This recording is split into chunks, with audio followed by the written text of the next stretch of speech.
And once again, we welcome you to Moving Forward with Young Voices. We are joined by Gabriella Hoffman. She is a Young Voices contributor as well as a full-time freelancer based in Virginia. And Gabriella, great to catch up with you once again. Good to revisit with you, Brian. Hope all is well. It is. And, you know, I love the topic that you and I are going to be talking about today. You are a full-time freelancer. I am a full-time freelancer. And I never thought I would say this, but I really like being part of the gig economy. And you know, it's different than the security of a regular paycheck, you know, on a regular basis, but there's a measure of freedom that comes with it. And I understand that this, unfortunately, is just too good to be true for some politicians. Talk to me about the Department of Labor, and in particular, David Weil, Dr. David Weil, and some of the ideas he has for how we can fix the situation for us freelancers. Certainly. While the economy is transitioning more towards this flexible, less traditional framework from a 9-to-5 to flexible work arrangements, we see a lot of people in government, especially under the Biden administration, resisting the trends or failing to acknowledge where the economy is moving. It doesn't mean the economy is going to be destroyed or workers will be less free or less empowered if this model is adopted more widely, and it seems to be the case. But like you, full-time freelancer, and I'm very concerned about the selection of Dr. David Weil to return to the wage and hour division at the Department of Labor. He previously served in this role under Obama administration. Now he's coming back, potentially, although it seems that even though his nomination was advanced, we don't know when the Senate will hear from him. We've heard different chatter, as I noted in my piece at National Review on behalf of Young Voices, that Joe Manchin has expressed concerns for him. There's possibly some concerns from maybe some of the Arizona senators and then possibly from Montana, John Tester. But so far, Joe Manchin has said, I'm kind of concerned with what this guy has to say. And revelations from his past work, from his from his memos that he did, his administrator AIs, as they call it, but it's a memo, essentially.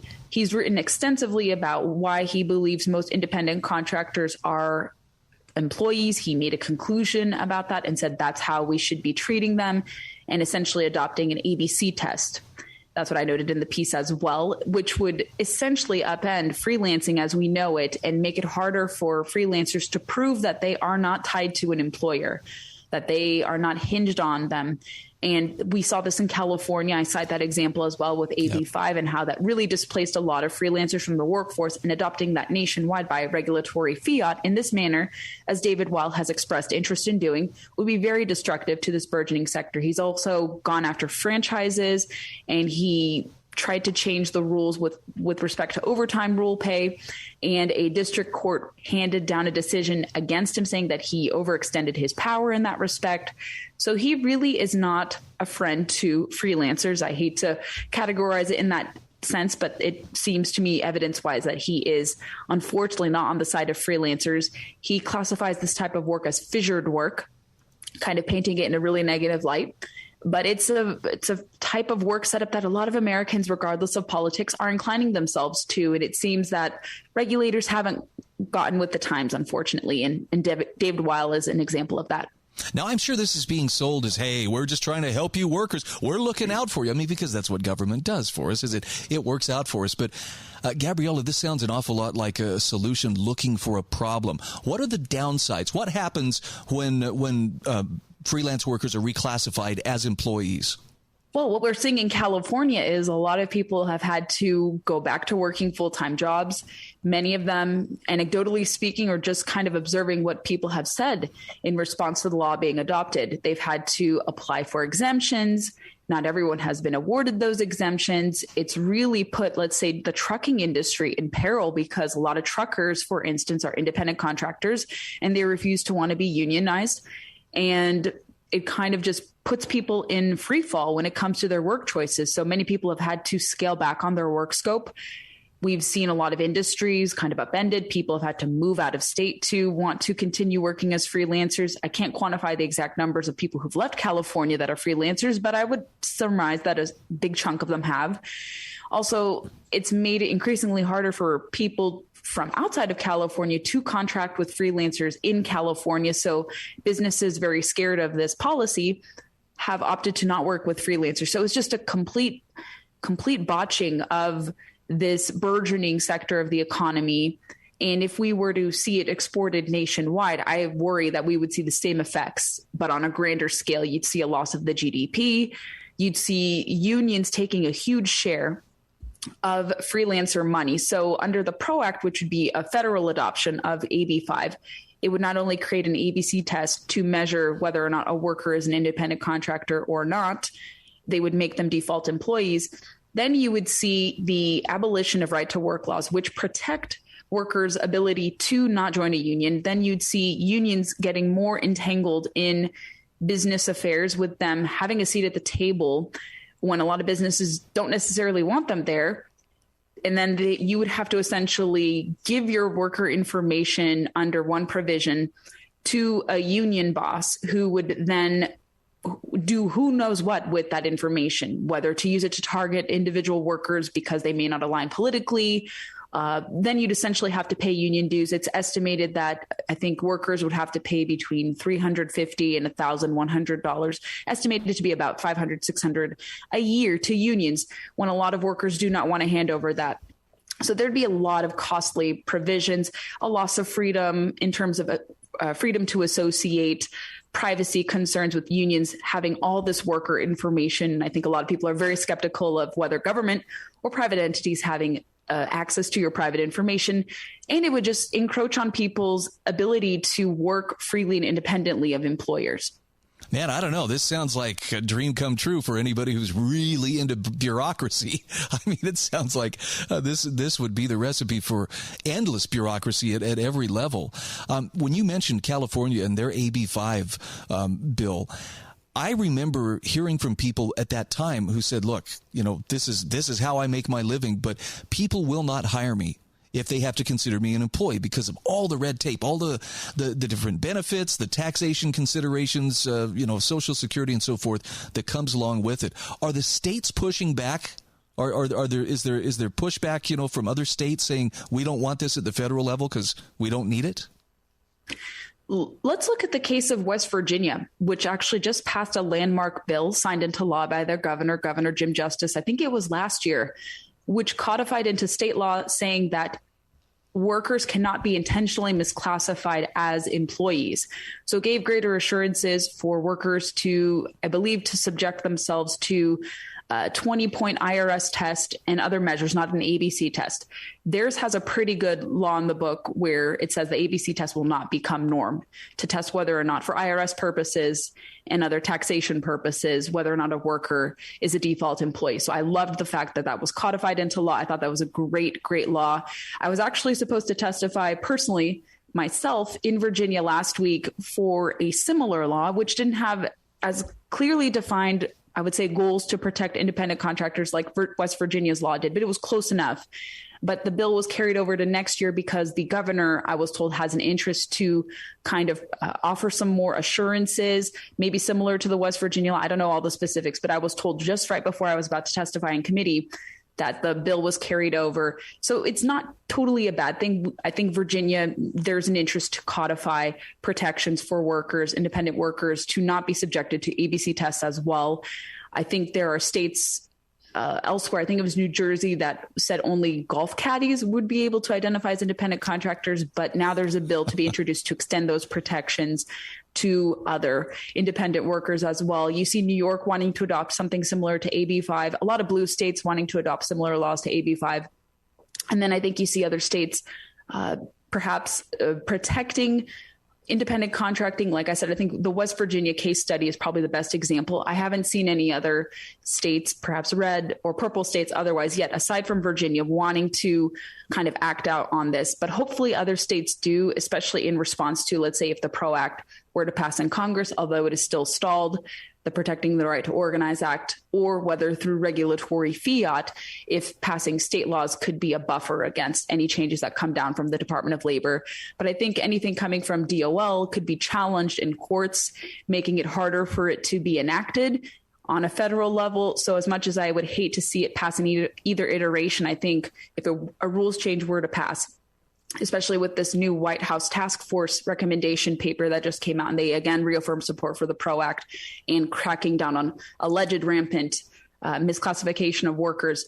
I think, the courts could be a buffer against that. And I think individual states like West Virginia and others could act as a buffer, but it takes cooperation from your state legislature. You can't just pass an executive order, as we've learned in Virginia, to do that, unfortunately. But maybe some Democrats here in Virginia will be open to that. I think maybe a handful of pro-business ones are more understanding of not blanket painting workers as employees. Okay, we are talking with Gabriella Hoffman. She's a Young Voices contributor and full-time freelancer. I love in your column where you say, I don't want to be liberated from my independent contractor status, and the future is freelance. Where can people find your work? Absolutely. The future is freelance. A Pew Research poll denoted that as well. But I'm on social media everywhere. I'm usually denoted by a blue check mark. That's easy to find me on Facebook, Instagram, and Twitter. My Young Voices profile will point you to all my work with them. I actually just became a regional leader program participant, one of 5. I will be covering the Northeast and Mid-Atlantic and looking for people in our region to bring into the Young Voices program. So I'll be taking on more mentorship roles through Young Voices as well. I have a website, GabriellaHoffman.com. I run the District of Conservation podcast. So when I'm not talking about labor, I'm talking about conservation and other issues. So good to be with you, Brian. Thank you for having me come on to discuss this very important, but sadly underreported topic. Agreed. Great to visit with you as well.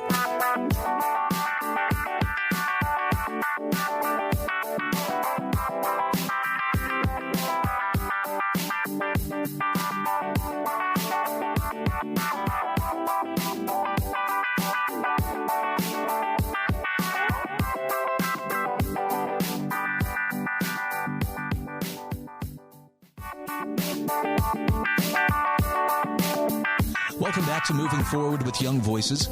Very happy to welcome Alys Watson Brown back to the show. Alys, for those who are meeting you for the first time, tell us just a little bit about yourself.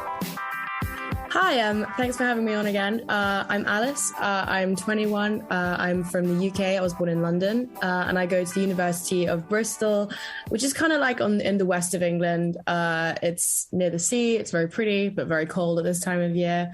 And I briefly was part of the Tobacco Harm Reduction Fellowship with Young Voices, and that sort of laid the premise for the article we're going to be talking about. Yeah, I'm looking at your article from 1828.org.uk. The UK didn't fight for freedom from the EU to give in to the unelected World Health Organization. And I am all ears, because I know that the World Health Organization has gained an immense amount of influence in the last couple of years due to the COVID-19 pandemic. Talk to me about what life was like in the UK. I mean, we can do some context about Brexit and getting out of the European Union, but just going through the whole COVID experience, I have the impression that things were pretty tough in the UK. Would you agree, disagree? It depends what time frame you look at it. If you go all the way back to May 2020, everyone was pretty scared. We were hearing about this virus.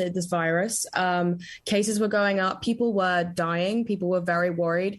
And people locked down initially because it was out of goodwill. We were genuinely worried. And the government was giving all these figures every day, these press releases. We were seeing our prime minister on TV every single day, which is very rare for the UK. And people were tuning in, which is even rarer. We sometimes like to separate ourselves from the elite at the top. But it was sort of, and every advice from the World Health Organization that was permeating everywhere on hand sanitizers, World Health Organization recommended, face masks, everything.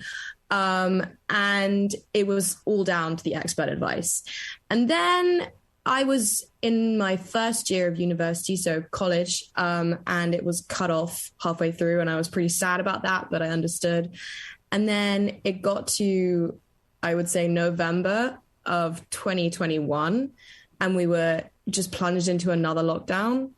And people were just getting increasingly frustrated, especially young people. We had lost, pretty much an entire year of education. We hadn't been able to work. We hadn't been able to see our friends and do the things that you should do when you're at university and when you're young. But still, we were just being told about expert opinion. You shouldn't be doing this. You should be wearing 2 face masks. And in the UK, we have the sort of main scientific advisory body called SAGE. They were working very closely with Downing Street and taking advice from the WHO as well. So that was kind of the dynamic of sort of COVID then. And then now people are sort of fed up of it completely. I think everyone is, there are a very select few who are still very scared, but especially with Partygate at the minute, the public are not especially keen to acquiesce to any expert opinion at the moment. And of course, Partygate was basically political leaders telling the people, you must obey this rule, but then flouting those rules themselves, right?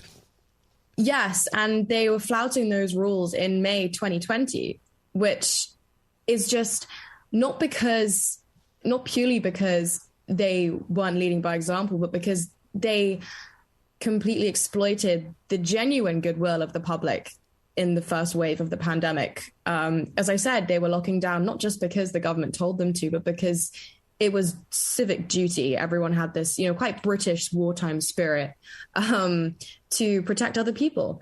And it's still kind of ongoing. I've lost count of how many parties and accusations have gone on. The police are getting involved, so we can't hear more about the report from the civil service. And to be honest, I'm of the opinion I don't really care if they had parties. I just think that, firstly, the UK government fined a lot of people for having parties throughout lockdowns. Everyone should get their money back. And B, just scrap all the rules. Stop making people isolate. Stop testing healthy people. Stop locking down healthy people. It's cruel at this point. Let's talk about I love in your article, you tie into how, the UK, it was quite an effort to separate itself from the European Union. And what was some of the justification? In fact, if you would just walk us through, why was it important to many within the UK to step away from the EU and be more, on their own in terms of making decisions? Well, there are many different reasons. The first one is kind of down to the fact that when we entered the European Economic Community, we were probably not expecting to be drawn into this huge cluster of member states who were not only tied together economically, but then wanted to do foreign policy, security, climate change and culture and immigration. And I think this sort of then you get onto the kind of cultural displacement. So the migrant crisis of 2015, for example, it was very clear the EU were not equipped to deal with it. And Britain is still dealing with the effects of that with crossings from the Channel.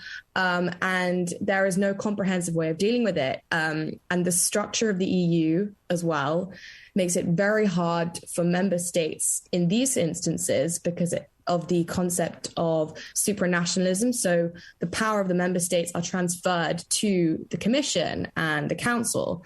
It's all quite complicated. I'm trying to put it in very simple terms, but in essence, it is not a democratic body which promotes British sovereignty. And I think when Boris Johnson comes along after the sort of disastrous premiership of Theresa May, who was trying to pass this Brexit deal, he was sort of like a beacon of hope for UK primacy. You could sort of compare it in America to Donald Trump and America First, but slightly, I'm wary of making comparisons, but I guess it was sort of like that. So Brexit was a cultural and economic issue that had reaped divides in the Conservative Party and the Labour Party for decades.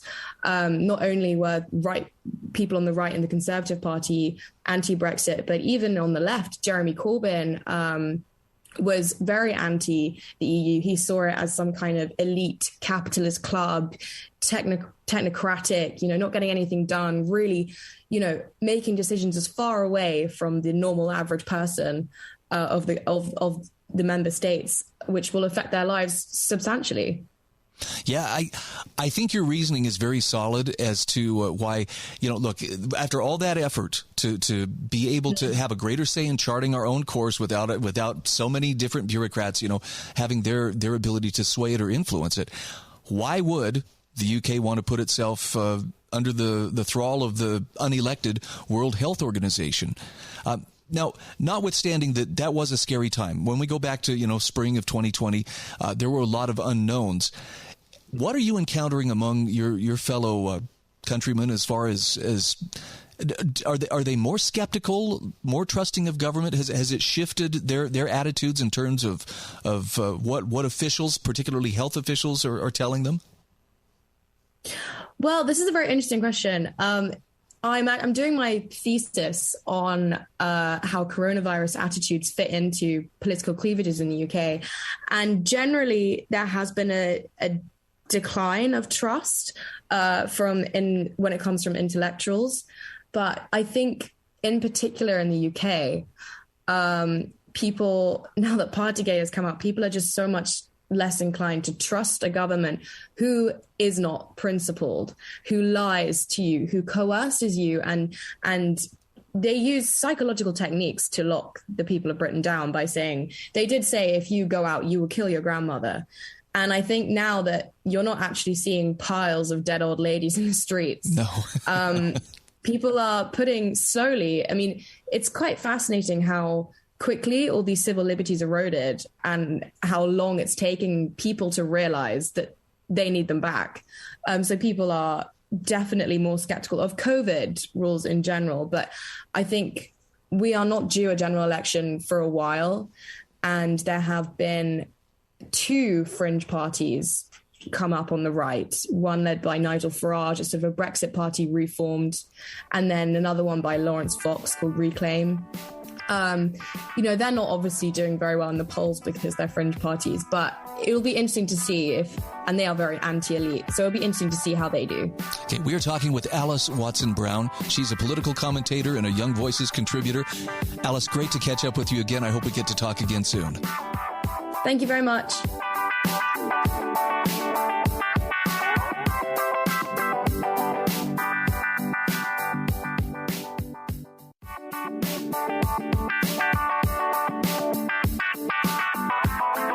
Welcome back to Moving Forward with Young Voices. Happy to reconnect with Sean Themea. He is a Young Voices contributor, and you wear a couple of other hats as well, don't you, Sean? That's right. Good to be here. I currently serve as Chief of Staff at Young Americans for Liberty and love writing pieces with Young Voices. Great group. Well, I'm looking at an article that you have written for thefederalist.com, and this is an interesting story. I've heard some rumblings of this. The headline is, in response to COVID, Broadway got woke and went broke. And I've seen some interesting stories about, how the Great White Way, responded to COVID and the restrictions. And, of course, they shut down the theaters for a long time. Walk us through what has happened. I know COVID upended a lot of things, but tell us how it affected Broadway. Yeah, well, it's unfortunate because they got off to the wrong start right away. And never before has that happened in the history of Broadway. You're talking about an industry that stayed open during the World Wars, during the Spanish flu, or rather the 1918 flu pandemic. They only closed for 2 days after 9/11. But when it was politically expedient for them at the start of COVID, the artists, the top artists and the producers, they didn't push back at all to the mandates. They said, shut us down. Let's stay home, save lives. It'll only be a month. Hey, nobody speak out against us or you might look like you're pro-Trump right. or, anti-justice. And that pretty much shut down any dissent and any civil disobedience that is so essential to Broadway's MO in terms of what they promote and what they advocate for. I mean, great musicals like Hairspray, they march against segregation. Great musicals like Hair, they burn their draft cards. There's a history of disobeying the government and unjust laws in Broadway, but they rolled right over for the COVID machine, and it's coming back to haunt them. Any idea why the sudden interest in compliance versus fight the power? Why would they do that? I really think it just comes down to them choosing the wrong side of the culture war here. This is a time, remember, where people were throwing logic out the window. They were willing to make it illegal for people to put food on the table if it meant them signaling that they were, anti-Trump. And I think that's one of the greatest consequences of the lockdowns is people going straight on emotion, straight on fear. Look, I forgive someone if they were a little bit nervous during the March 2020. But that doesn't mean we shut down entire industries and, again, make it illegal to put food on the table. That's where it comes from. That's what it's ultimately about. And they chose this political expediency and this peer pressure, this woke communism that's infiltrated the arts over literally letting themselves work. And anybody who did advocate for it was immediately hammered from all sides. And in some cases, there are people who are out of work, prominent stars, because of one tweet. And it's very disappointing. No, it's you point out that, there was a press release on March 12th of 2020 saying that we're going to have to temporarily close the theaters. How long were they actually closed? Yeah. Well, they said it would be just 2 weeks to slow the spread, but Broadway didn't open its doors again for 510 days, going over a year and a half. It was March 2020 all the way down to fall of 2021. So talk about gaslighting. And you've got this one guy, right? Kevin Campbell is his name. Or rather, Chad Kimball. Kevin Campbell's a different guy. And he stands up and he says, hey, look, I've had COVID. This is November 2020. He says, I've had COVID, right? I'm going to go to church and wear a mask, and I'm going to challenge this order from Governor Jay Inslee in Washington where they said, hey, you can't gather together and sing. But I'm going to wear a mask and I'm going to practice my worship. That's pretty reasonable, especially when you've got, the barrage of these Democratic politicians who are going out there and breaking their own orders already. This was a common thing by then. So this guy, again, he's got natural immunity. He's got a mask. He says, I'm going to go worship. I'm going to practice my freedom of religion. And he gets hammered by his Broadway co-stars. They call him, Neanderthal thinker. They say that he's just part of the big right-wing conspiracy. And it turns out a couple months later, all of a sudden, he just was conveniently not rehired for his starring role on Broadway. So he's in an active lawsuit right there. But that's just one of many examples of people who did try and speak out after the fact and were swiftly punished. And I think that if you had leaders in the beginning, like we did with Shelley Luther in Dallas, like we did with the Attilas Gym in New Jersey, who refused to shut down, then we would see a much different Broadway right now. And we would see, this woke communist ideas being challenged in the arts at a greater level. But they missed their shot. And for those who may not remember, Shelley Luther was the salon owner, right? Who stayed open in defiance. I mean, I think she was arrested. She That's correct. Yeah, she had her business shut down. But that kind of courage was definitely needed. Greg Abbott put her in jail for a couple of days for just trying to feed her employees. I mean, if that's not ridiculous, I don't know what is. No, it is, but there's an aspect here, and I can't decide if it's just the politicizing of so much of our lives, where everything has to become a political statement, or as you mentioned, the idea that I have to show how woke I am, and I use that term woke as more of a euphemism for that is like the ultimate virtue signal. I wear not just one mask, I wear 5 masks so that people can see how virtuous I am. That's what I believe a woke person would do, but the difference is the woke person would also try to impose that on everybody else around them instead of letting them make their own choices. Absolutely. And the fact that the left, and as a former leftist, right, I was able to put 2 and 2 together that, hey, good ideas don't need to require force. And at what point do they realize, as the meme would say, do they realize that they are in fact the baddies? Right. Yep. And I think what it comes down to is just consistent pointing out of the facts. Right. And reframing the dialogue to, should it be illegal? In the lockdown era, should it be illegal for people to go out and put food on the table? Should we throw people in jail for just trying to gather peacefully? And now in the COVID mandate, mask and vaccine mandate era, should we throw people in jail and shame them for not wanting a forced injection into their body and taking away their right to bodily autonomy? Right, 2 things that Broadway is taking away right now with the vaccine mandates and the ID cards, because you have to show your Vaxport and your ID card to get into the Broadway show. But I also thought that under woke communism that my body, my choice, and no human is illegal. So it's all there for us. to just bring back to them and say, do you see how you're contradicting yourself? And if we bring that calmly, we bring that forcefully, then I think that we're going to wake up some people. That's my optimism for the day. Let's expand a little bit too on that slogan of go woke, get broke, or go broke. How has this impacted Broadway? For instance, the vaccine passports, the restrictions that they've put on their audience.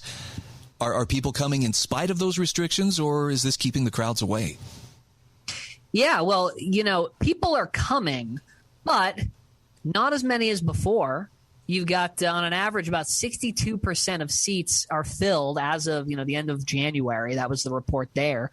So the seats are empty. Some of these shows are being canceled with the audience in the seats, right? So you got people who are not getting their money back because, hey, despite all these lockdowns, people are still getting COVID, right? Shows that it didn't really work that well. And you've got now the Broadway League, which is the union of producers, or the producer representation, who said, hey, 15 days to slow the spread, or rather they said a month to slow the spread, so stay home. They are now asking the workers and the Broadway actor workers to take a 50% pay cut, right? So you've got this internal strife of, hey, sorry that we locked you out and that you complied with it, but now we're still going to, ask you to take a huge pay cut, even though you're a starving artist. So you've got issues internally on Broadway that came from their own decisions. You've got issues with audience members showing up. You've got to wonder how many conservative patron of the arts are no longer going, or not even conservative folks, but folks that are just sick of this COVID madness that are no longer going. So we will find out as it goes on. I hope that they come to their senses, that they lift their restrictions, but that would be not politically expedient for them at this time. And it's going to take a little bit of politics and culture to mix together for that to happen, I think. How likely is it that Broadway turns to the federal government, for instance, for a bailout? They already have. Oh, they have? They already have. And the Hamilton, you'll find this publicly, they received, at least $10 million from the federal government. But the actors who are now being asked to take a pay cut, they're complaining that there's been no financial transparency, not just for Hamilton, but these other shows who received millions of dollars in federal bailouts. The producers and the heads who received the grants aren't really saying where the money went. Clearly didn't go to the workers. So they've already gone to the federal government. That might wake some people up too, that, hey, just because the federal government is cutting people a check doesn't mean it's actually trickling down to those in need. Okay, so Sean, what's the takeaway? I'm sure there's a lot of lessons here, but if there's one takeaway that our audience can take from this conversation, what would you want them to remember?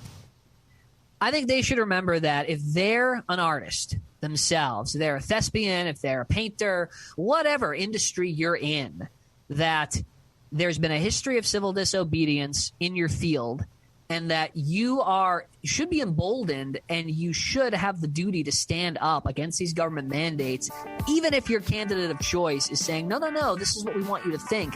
It will come back to hit you. You will be put out of work, and you will not get the trickle-down federal government grant money that comes in after the fact. So stand up and speak out, because they will come for you. All right, we've been visiting with Sean Themea. He's Chief of Staff for Young Americans for Liberty, as well as a Young Voices contributor. Sean, great to catch up with you. Yeah, great to be here. Thank you.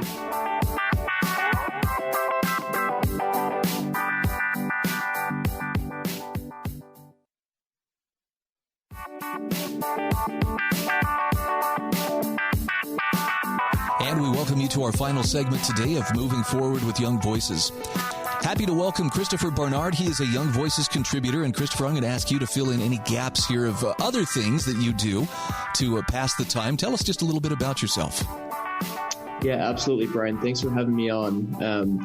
As you said, my name's Chris. I'm also the National Policy Director for the American Conservation Coalition, a conservative environmental organization.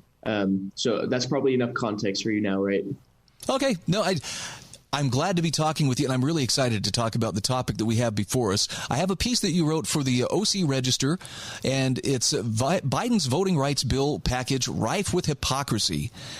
And Chris, I'm remembering it was not that long ago that we were being told that no one should be questioning election integrity. Why, that's just an un-American thing to question. And yet I'm hearing a lot of questioning of election integrity if this particular voting rights bill package doesn't pass. That's kind of an interesting flip. Yeah, absolutely. And kind of the worrying thing to me with that is Biden himself seems to be using this very Trumpian rhetoric where he's saying that the midterms at the end of this year might not be legit. Those are his words. And I think it's just a kind of stunning reversal from just 2 years ago, like you said, that Democrats were wailing against Republicans for casting doubt on an election. And now they seem to be doing the same thing. Why? Because it looks like they're going to lose. Yeah, I'm very skeptical about what this all could mean. But talk to me about what exactly is this voting rights package supposed to accomplish? I know the politicians have they want to sell it to the public as something that we just can't do without. It's essential. What's it supposed to do? What's it supposed to fix? That's a great question. And I think you have to start a little bit with laying the foundation of why they think we need this. And you have Democrats, Chuck Schumer, President Biden, Vice President Kamala Harris, and even former President Obama kind of weighing in on this voting rights debate and saying that Republicans in the last 2 years have introduced bills in state legislatures across this country that would make it very hard for people to vote, and that would suppress minorities, and that they would essentially try to steal the election in the midterms. And so that's really kind of the basis for this new voting rights package that would essentially seek to standardize at the federal level voting electoral rules and would overturn many of these state rules and propose state laws. And so just a few examples of that would be it would vastly expand the documentation that is allowed to be used to prove your identity. So it would water down many voter ID laws that have been proposed or introduced in states. They would also, for example, allow convicted felons, once they've been released from prison, to vote, which right now is kind of split evenly between states. Some allow it, some don't, and that's something that's been left up to the states. And other proposals would, for example, require political groups spending over $10,000 in an election cycle to disclose the identities of their donors above $10,000. And so there's all kinds of proposals in there that essentially centralize this decision-making in the federal government rather than keeping the power with the states, as has pretty much always been. Yeah, that sounds like a one-size-fits-all solution that, I'm going out on a limb here, but it sounds like that would favor politicians who are more in with the federal power apparatus. Is that a wrong characterization? Yeah, I think it's just weird that right now Democrats are so worried about Republicans taking over the federal government in the midterms or even the next presidential election that they would want to centralize this very critical authority and power in the federal government, because it just seems like a recipe for disaster if every few years, depending on what party is in control in Washington, that they would be allowed to just determine the critical voter right laws that would govern the rest of the country. Yeah, and the accusations that have been leveled, and I think, President Biden has been one of the chief ones among this about, if we don't pass this, why, it's the same as if we just went back to Jim Crow laws. And people who lived under Jim Crow laws, surely, they recognize we're nowhere near, the kind of attitude or atmosphere that they had to operate in. I think that's exactly right. And I think it is quite a stunning thing to say and quite insulting, actually, to those people that underwent some of those things. And the biggest hypocrisy to me is the fact that over the last 2 years, Democrats have actually gerrymandered ruthlessly across this country.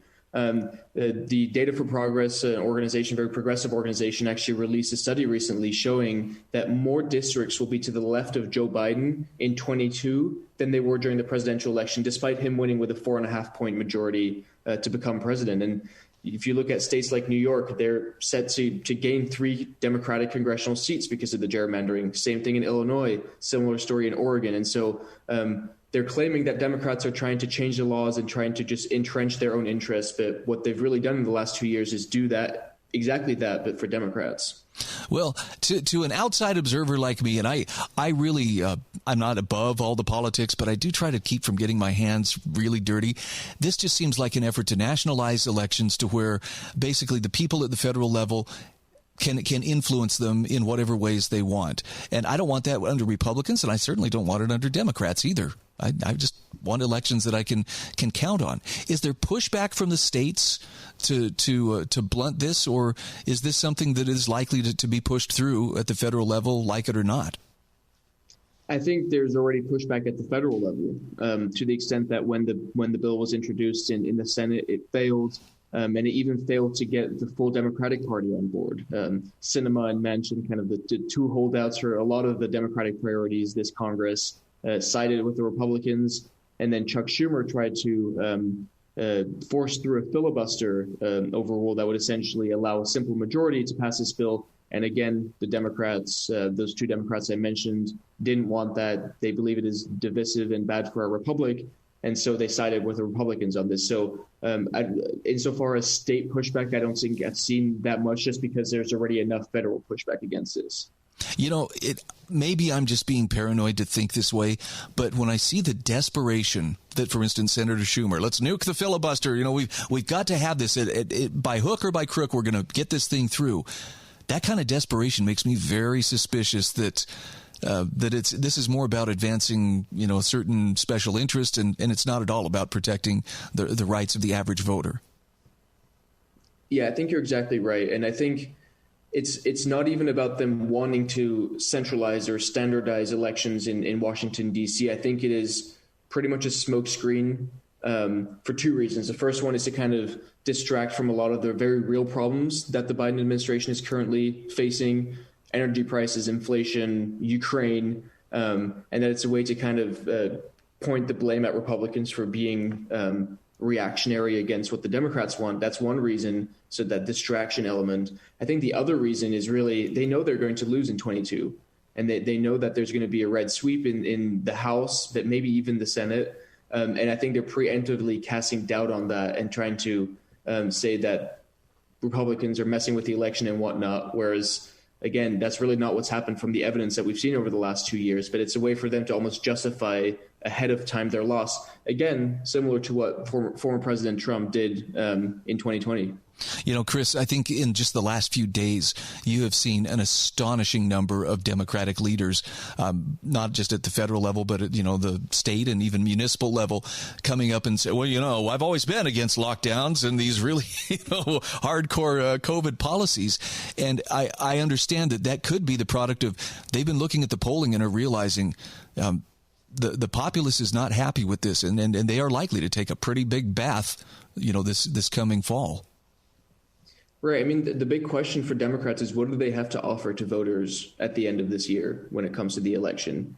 I mean, they don't have much to offer in the way of climate policy, which is one of their big promises. They don't have much in the way of offering stable inflation, stable energy prices, kind of stable role for the U.S. in the international system. They just really have nothing to offer to their voters. And so there's an interesting thing going on where they're saying, oh, we're going to get rid of these COVID restrictions and we're going to give back your freedoms.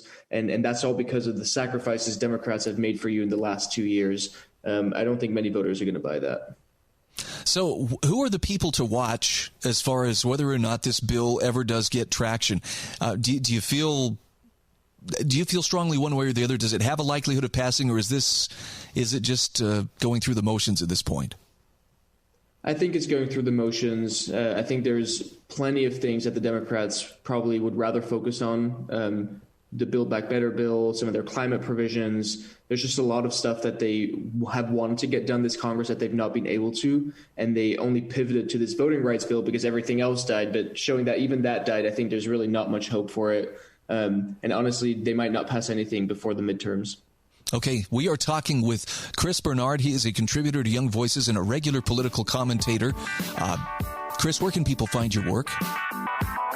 You can follow me on Twitter. It's at Chris Barnard DL. And you can also just look out for the Young Voices channels where my articles will appear as well.